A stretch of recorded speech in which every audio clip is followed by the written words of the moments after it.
Dans le cadre de la formation SolidWorks 2016 Perfectionnement qui vous est proposée par Alform.com, donc nous sommes toujours dans la partie sur les fonctionnalités avancées des esquisses et nous allons maintenant aborder dans cette vidéo les cotations et les relations dans les esquisses.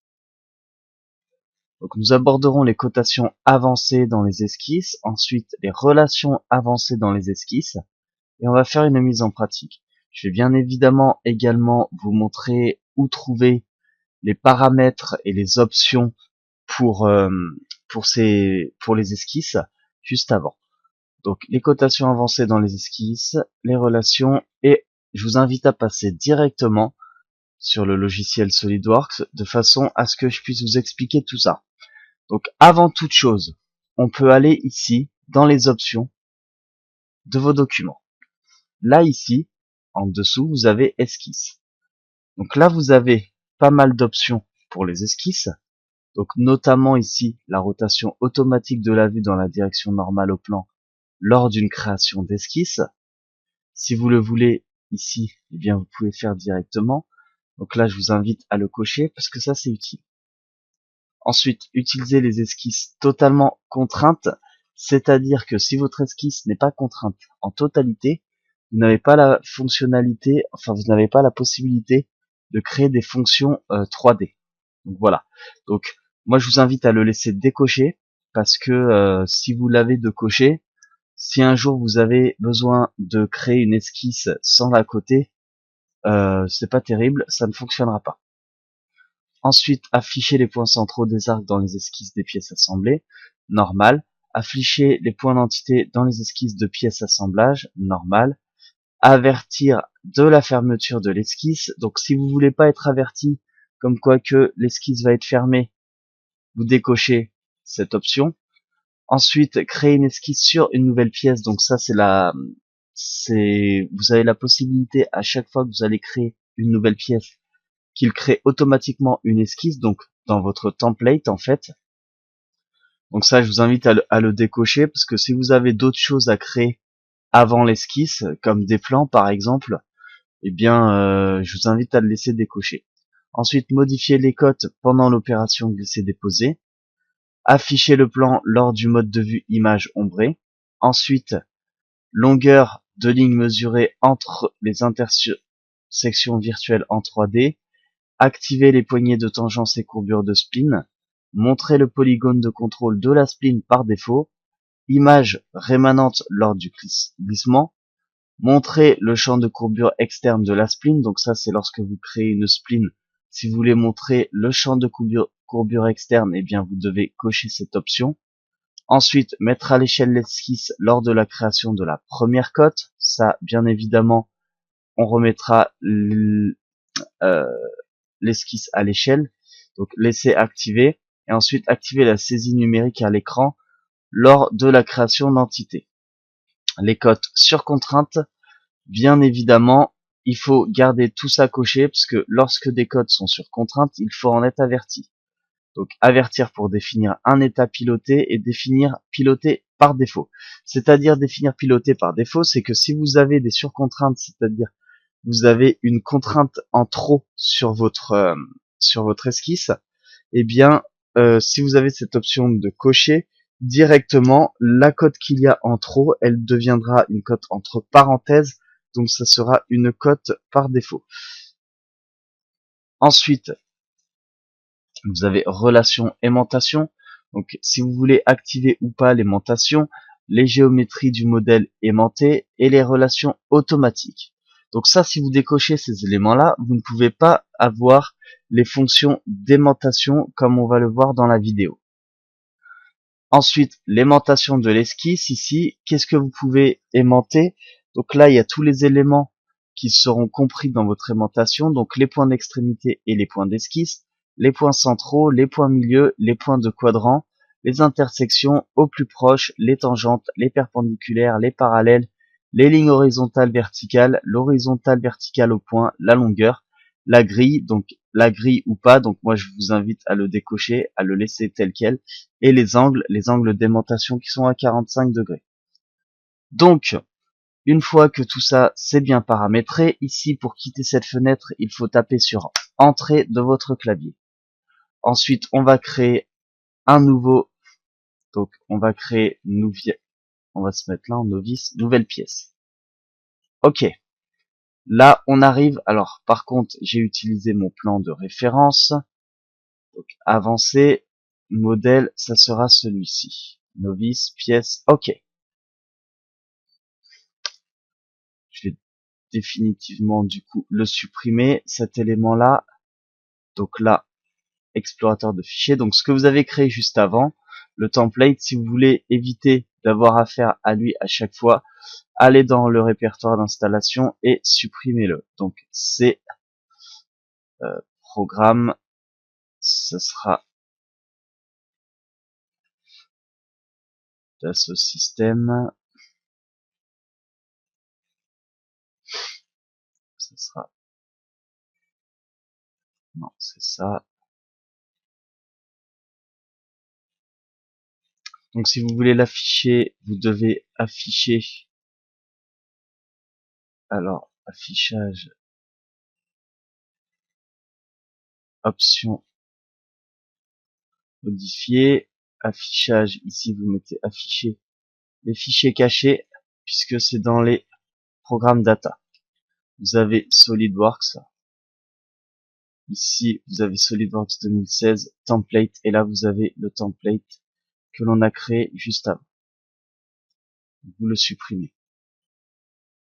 Oui. Et vous fermez tout ça.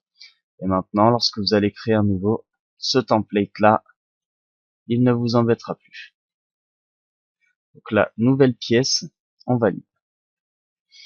Donc ici, on va créer une nouvelle esquisse. Donc on va se mettre dans esquisse et on va créer une esquisse sur le plan de face. On va créer donc des lignes. Donc là, je vais me mettre normal A. Voilà, on va créer donc des lignes en repartant de 0.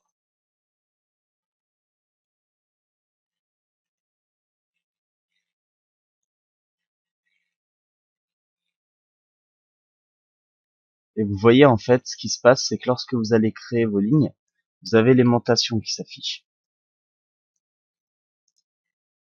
Normal A.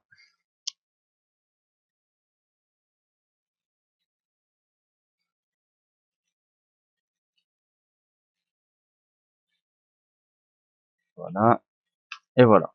Donc là, vous voyez, vous avez l'aimantation qui s'est affichée. Donc là, vous avez la verticale, l'horizontale, verticale, horizontale, et à chaque fois tout ça.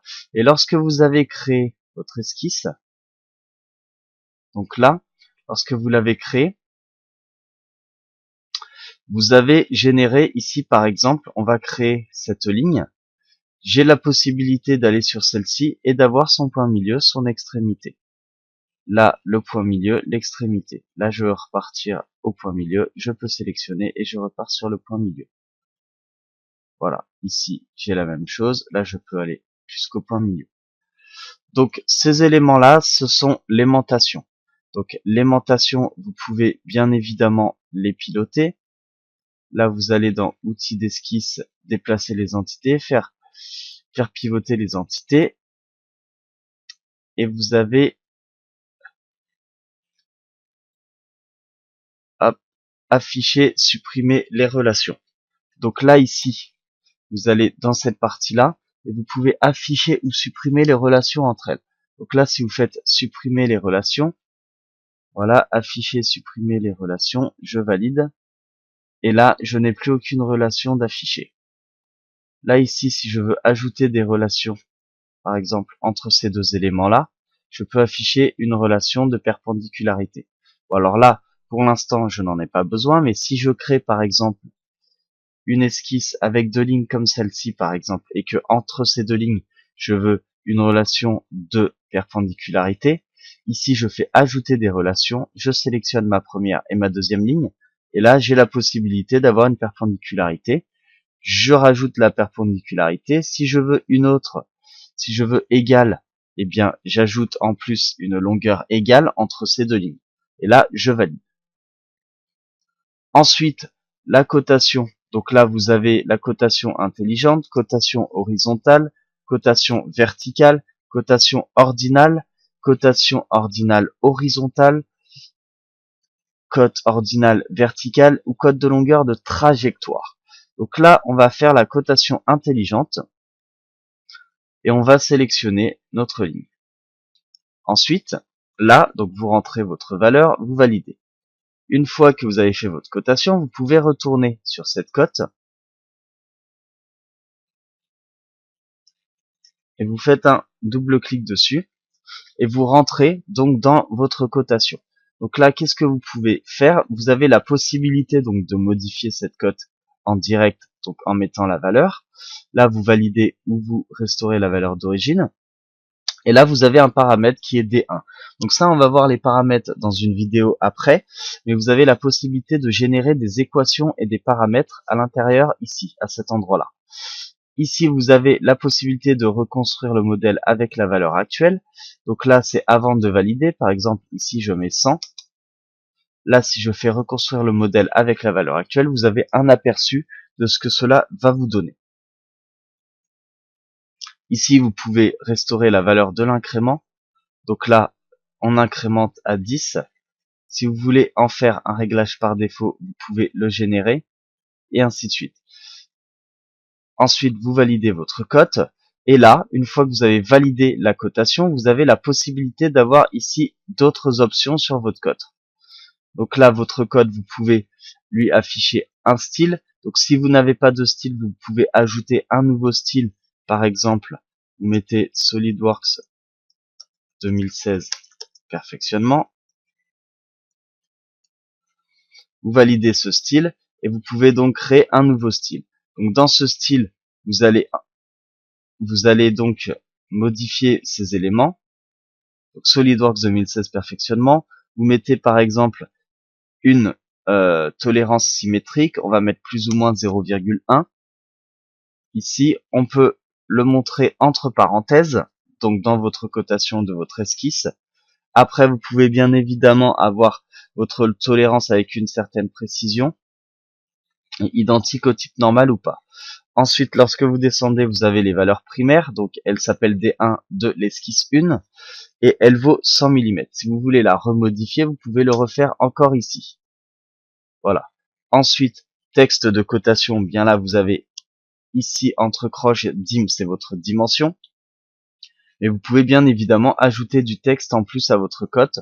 Par exemple, si vous voulez mini, eh bien vous ajoutez ici du texte à votre cotation dans votre esquisse.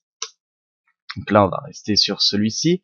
Si vous voulez ajouter un diamètre, eh bien vous pouvez le mettre à côté. Par exemple, hop, vous vous mettez devant votre dim, vous rajoutez diamètre et devant votre dimension, vous aurez diamètre en supplément. Donc là, on n'en a pas besoin. Mais si vous voulez ajouter plus ou moins, par exemple plus ou moins 80, bon alors après, la tolérance là ça ne sert à rien puisque plus ou moins 80 avec plus ou moins 0,1, ça ne sert strictement à rien, mais vous avez la possibilité d'avoir encore d'autres symboles que vous retrouvez ici. Si par exemple vous avez un maximum de matière, vous pouvez ajouter le maximum.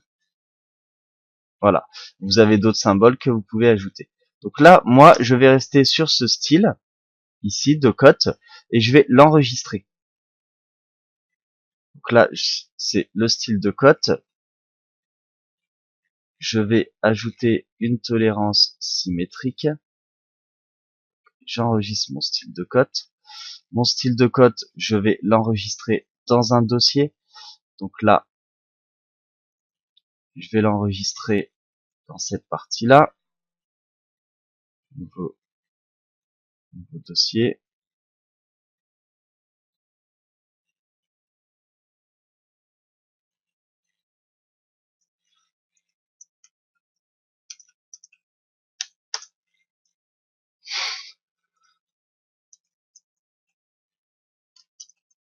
Voilà, style de cote.